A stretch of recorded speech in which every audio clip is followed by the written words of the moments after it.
Well, students, let us check it on the cultural contributions of Badami Chalukyas. So, when we see the cultural heritage of Karnataka, we can see the many ancient kingdoms who contributed to develop, to enrich the cultural heritage of this region. So, let us discuss what was the contribution of Chalukyas of Badami towards religion. So, obviously, Badami Chalukyas were the inherent Vaishnavites. So, they believed in Vaishnavite faith and they worshipped Vaishnava gods. So, even though they developed religious tolerance and accepted other contemporary religion in their dynasty, like they accepted Shaivism and they patronized Shaivism, they patronized Jainism as well as Buddhism. So, this shows that they respected all the other religion along with the religion which they inherited too. They also built temples, they also built basadis and the Buddhist viharas to develop the religious tradition of other religions. So, then when you come to the literature part of the Badami Chalukyas, here they patronized, they encouraged and they contributed to develop Kannada as well as Sanskrit literature of Karnataka. So, here we can see particularly there are no much literary works, but still here we can point out some important things. That one is Mahakuta pillar inscription, which was erected by Kirti Varma, which says about the tradition and his achievements of war and other things. So, here we can understand, we can note the important poet Vijaya Mahadevi, who is also known as Vijaya Bhattarike. She is a daughter-in-law of Pulakeshi II, and she composed a work called as Kaumudi Mahotsava, which is very important work related to the Badami Chalukyas. So, then we have Ravikirti, who composed Aihole inscription for his master Pulakeshi II. So, since it was written in praise of Pulakeshi II, it can be called as Aihole Prashasti. Then you have Badami inscription composed by Pulakeshi I. And very famous Kannada literature inscription Kappe Arebhatta Shasana, which is engraved on the rock of near Badami. And finally, we have Mahakuta Stamba inscription of Mangalesha, which also contribute a lot to develop Kannada language by the Badami Chalukyas. So, after religious and literary works contribution of Badami Chalukyas, they have enriched, they developed enormous contribution to develop architecture field. In fact, the Badami Chalukyas are identified with their architectural tradition, architectural style. Today, throughout the world, they are praised for their architectural traditions. So, here we see that Badami Chalukyas developed three beautiful architectural sites known as Badami, Aihole and Pattatkal, which is praised by historians like Percy Brown as well as today's travelers. These three important architectural sites known for the architectural beauty. The one important thing is that you can see fine beautiful carvings, which was of course, the carving we can see on the sandstone. Sandstone means which is very hard to carve that thing or to convert a stone into a sculpture.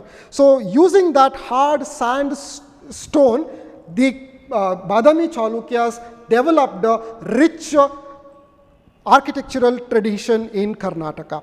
So, here we can see Badami Chalukyas developed very important architectural style known as Vesara architectural style. Vesara is a combination of two distinguished architectural styles.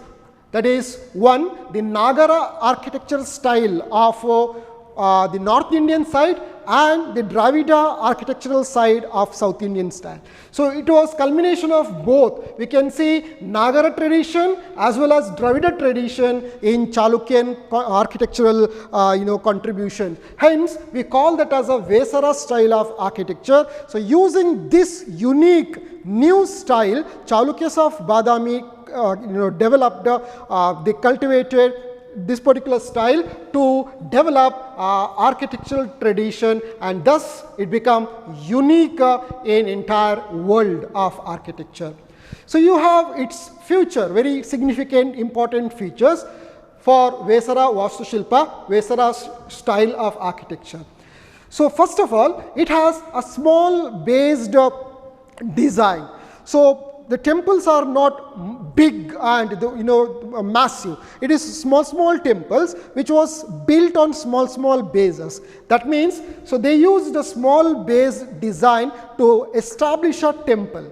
Then the temple, which is always most of the time followed a pattern called as horseshoe back temple, which otherwise called as Kudre Lala Kriti. So it looks like this.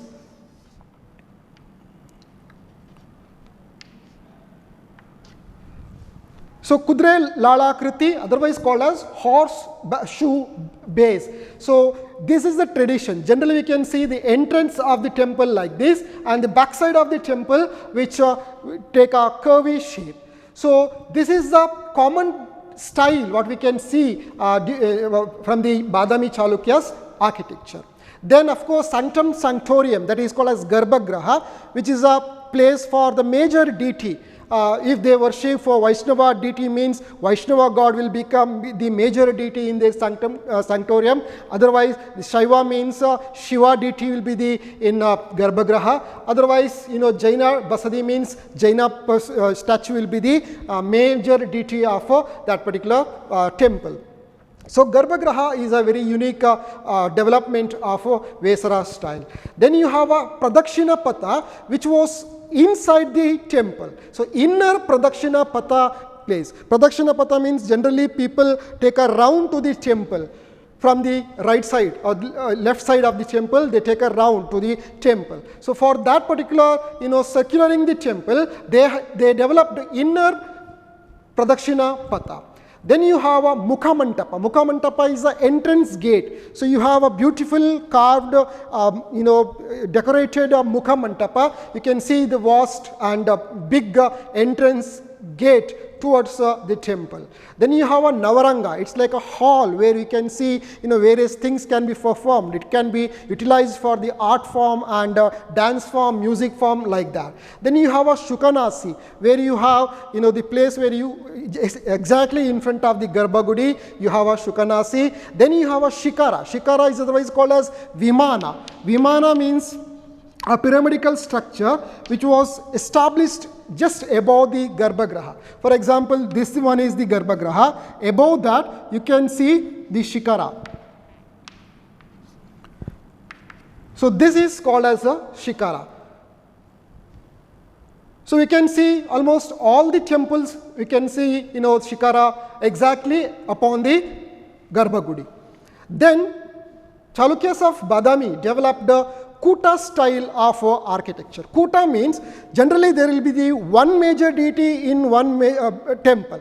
But here we can see 1, 2 or 3 Garbhagudis in one single temple base. So that means you have a Ekakuta, you have Dvikuta, you have Trikuta.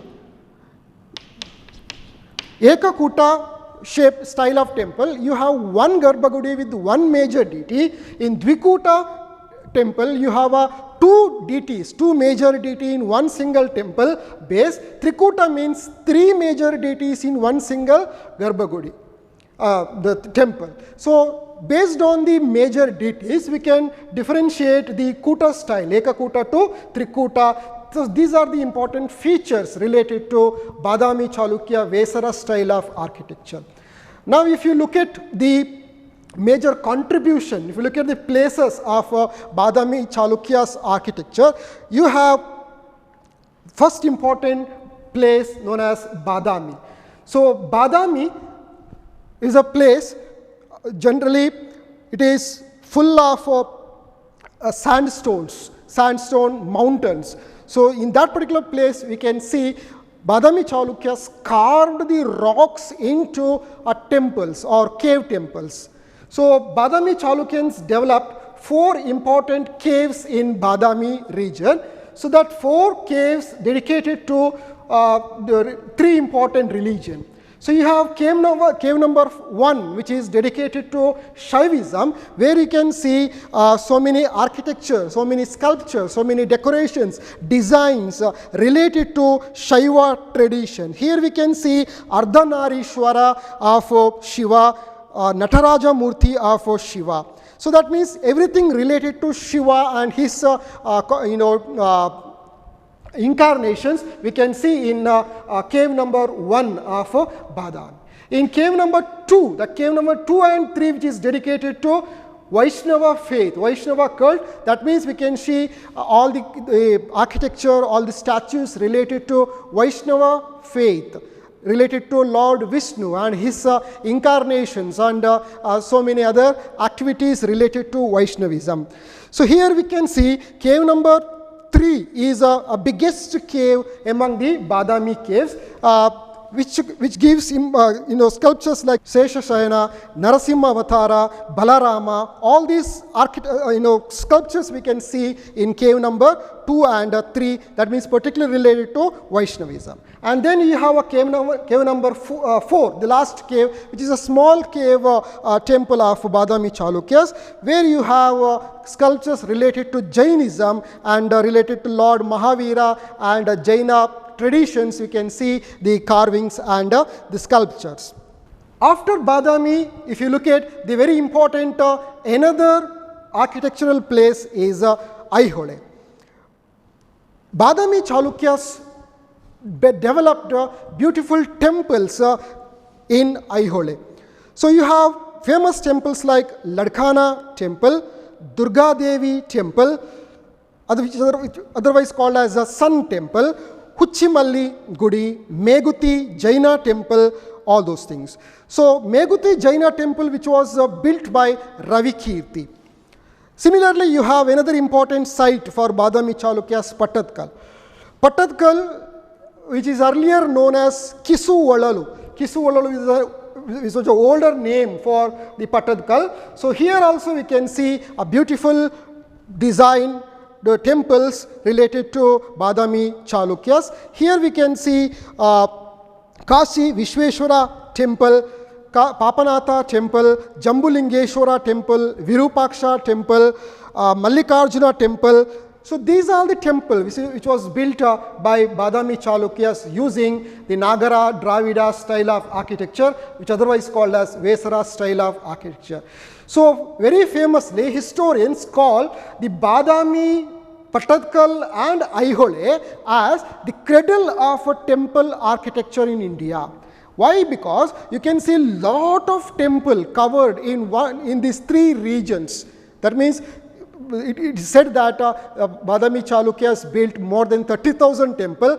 Definitely there is no such, to witness there is no such number, but still we can assume that looking at the, the temple styles which they built in these 3 areas, definitely they built vast number of temples.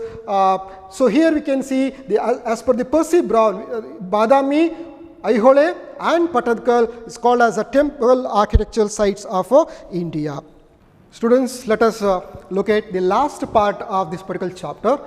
So here we are going to study about a small dynasty which also had little bit contribution towards the history of Karnataka, and as a South India as a whole, you can count on them for their cultural and architectural traditions. So they are none other than Pallavas, the Pallava dynasty which ruled South India, Kanchi based kingdom, which was also famous for their contributions.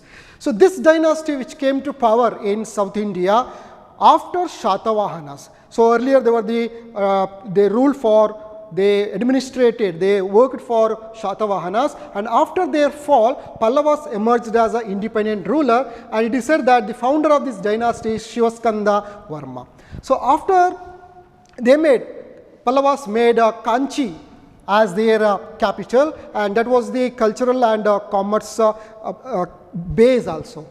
So Pallavas made Nandi as their royal emblem, because they are the Shaivites, that means they are the Shiva Bhaktas, Shaivites, therefore they made Nandi as their royal emblem. And when they ruled this particular region, they had lot of battles, lot of struggle with the contemporary rulers of this region, including most of the South Indian, most of the Karnataka royal families.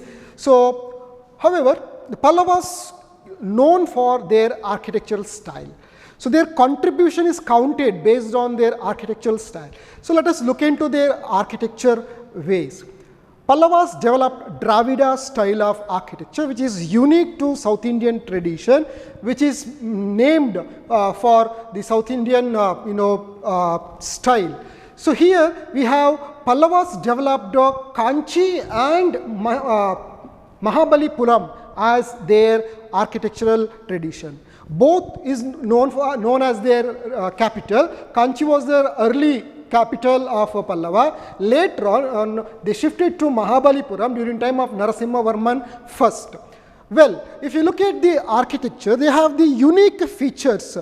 Pallava architecture, that is Dravida architectural style, basically have pillared hall. So they used to make a huge hall with the number of pillars, with the different carvings on each pillar, with the different shapes and sizes, which adds to the beauty of the Pallava temple. And then Simha Stambha tradition. The Pallava developed a Simha based, that is lion based architecture pillar, which is the signature architecture feature of Pallava tradition, architectural tradition.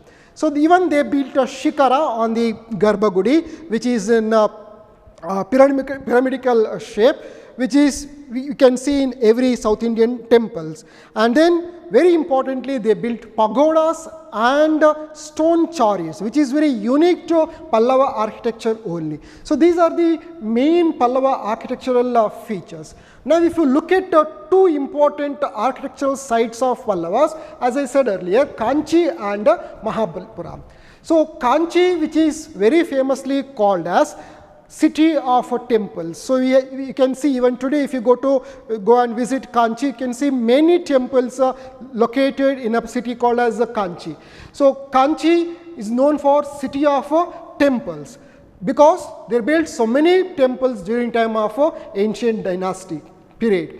So here, if you look at Kanchi, Pallavas built Kanchi Kamakshi temple, Ekambaranatha temple, Varada Rajaswami temple, Mahakirti Narayana temple, Kailasanatha temple. So these are the temples which was mainly built by Pallavas.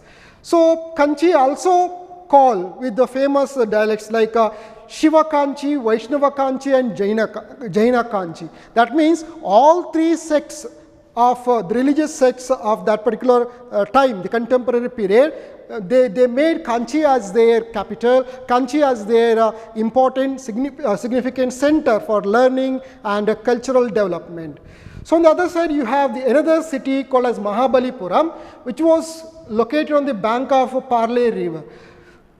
Narasimha Varman I, who made it as a new capital of Pallavas, and here we can see 10 mantapas, like they built beautiful stone mantapas there, and you have a Mahishamardini temple, Varaha Murthy temple, and then you have chariots. They built stone chariots with the different designs, and they have 7 pagodas. So here if you go to Mahabalipuram, then you can, even today you can find the Pallava architecture temples, and they built Pandava chariots, including Yudhishthira and Draupadi, rathas. Yudhishthira Ratha is being a big stone chariot, and Draupadi Ratha is being a smallest chariot, stone chariot.